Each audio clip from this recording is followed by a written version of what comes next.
নমস্কার বন্ধুরা, অপর্ণা রান্নাঘরের আরও একটি পর্বে আপনাদের সবাইকে স্বাগত। কেমন আছেন বন্ধুরা? আশা করি ভালো আছেন। আজ চলে এসেছি পুজো স্পেশাল মাটন কারির রেসিপি নিয়ে। মাটন কারি আপনারা সকলেই বানাতে জানেন, তবে আমি কি পদ্ধতিতে মাটন কারি বানালাম চলুন দেখে নিই। নিয়ে নিয়েছি 1 কিলো মাটন, ভালোভাবে ধুয়ে জল ঝরিয়ে একটা বড় বাটিতে নিয়ে নিয়েছি। দিয়ে দিলাম 2 মিডিয়াম সাইজের কুচনো পেঁয়াজ, দিয়ে দিলাম 2 টেবিল স্পুন আদা রসুন বাটা, 3 টেবিল স্পুন টমেটো বাটা, 4 টেবিল স্পুন পেঁয়াজ বাটা, 4 টেবিল স্পুন সর্ষের তেল, হাফ কাপ টক দই, দিয়ে দেব স্বাদ মতো নুন, আর দিয়ে দেব 1.5 টিস্পুন হলুদের গুঁড়ো, আর 2 টিস্পুন কাশ্মীরি লাল লঙ্কার গুঁড়ো। সব উপকরণকে ভালোভাবে হাত দিয়ে মাটনের সাথে মিক্স করে নেব।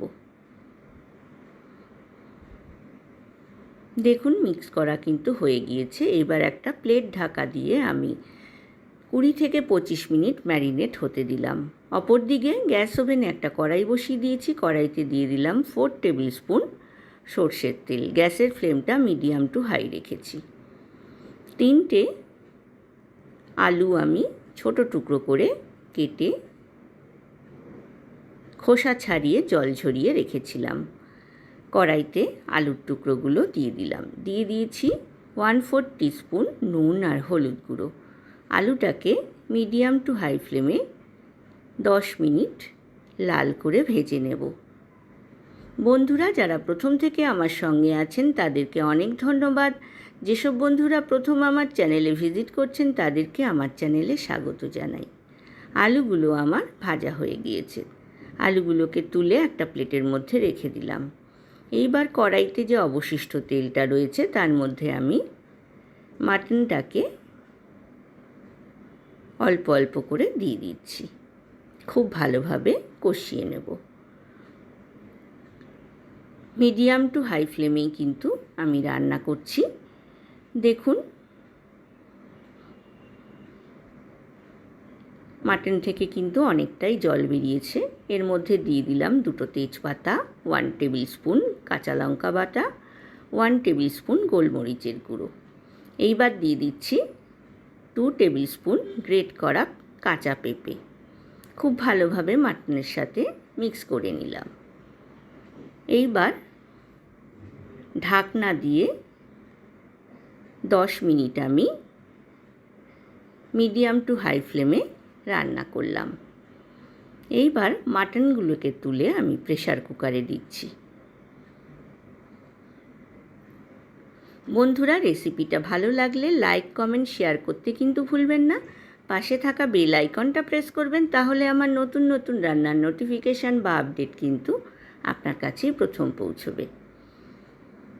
গ্যাসে কুকারের চারধারটা আমি টিস্যু পেপার দিয়ে মুছে নিলাম। প্রেসার কুকারের ঢাকনা বন্ধ করে আমি 4টে হুইসেল দিয়ে নেব। কড়াইতে যে অবশিষ্ট মশলাটা রয়ে গিয়েছিল তার মধ্যে আমি ভাজা আলুর টুকরোগুলো দিয়ে দিলাম। দিয়ে দিচ্ছি 1 কাপ গরম জল।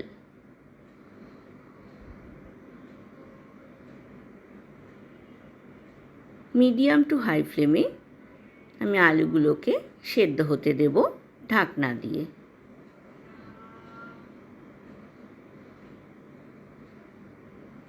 চারটে হুইসেল দেওয়ার পর আমি কিছুক্ষণ স্ট্যান্ডিং টাইমে রাখার পর দেখে নিচ্ছি মাংস সেদ্ধ হয়েছে কিনা।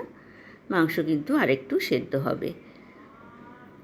এইবার এর মধ্যে দিয়ে দিলাম 1/2 কাপ গরম জল। ঢাকনা দিয়ে আরও 2 হুইসেল দেব। 2 হুইসেল দেওয়ার পর দেখুন মাংস কিন্তু একদম সেদ্ধ হয়ে গিয়েছে। কড়াইতে যে আমি আলুগুলো সেদ্ধ করছিলাম জল দিয়ে তার মধ্যে আমি মাটনটাকে ঢেলে দিলাম। খুব ভালোভাবে মিক্স করে নিয়ে দিয়ে দিলাম 1 টেবিল স্পুন গরম মশলা বাটা। তৈরি হয়ে গেল গরম গরম মাটন কারি। গ্যাসের ফ্লেমটা আমি বন্ধ করে দিয়েছি। ঢাকনা দিয়ে দিলাম যাতে গরম মশলার গন্ধটা ভেতরে অ্যাবজর্ব হয়ে যায়। আমি সার্ভিং বলে সার্ভ করে দিয়েছি বন্ধুরা। আপনাদের কেমন লাগলো অবশ্যই কমেন্ট সেকশানে কমেন্টস করে জানাবেন। আজ এ পর্যন্তই বন্ধুরা, দেখা হবে আবার নতুন রেসিপি নিয়ে। ভালো থাকবেন, সুস্থ থাকবেন, ধন্যবাদ।